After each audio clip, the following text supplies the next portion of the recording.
Well, this country is home to the third largest oil reserves on the planet. And we have one customer, the United States, because we don't get our oil to Tidewater. I mean, think about that. Whether you like oil or you don't like oil, it creates a lot of jobs in this country and pays for a lot of quality of life, a lot of programs, a lot of transfer payments. And we have the third greatest reserves on the planet. And yet we have one customer because we can't get this oil to Tidewater. So I would just say to my fellow Canadians that might be watching, even if you don't like the fossil fuel industry, understand that, and everybody knows it's a transition source of energy. We're moving to something else, something cleaner, but it's in the world today.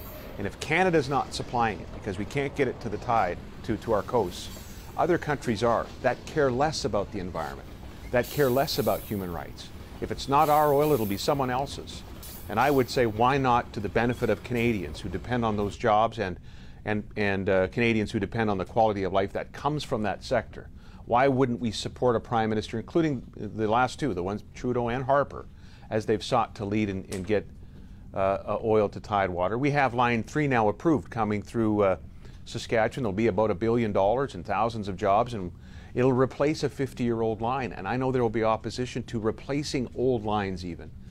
In many respects, some of those anti-oil folks have gotten away from even rational discourse, as they'll oppose the replacement of lines that will, by definition, make them safer, never mind all the other economic advantages. And we've got to have, I think, a much more reasoned dialogue and debate, and then eventually support for Canadian oil, because if it's not us, it's not coming from somewhere that does not care as much about the environment as we all do.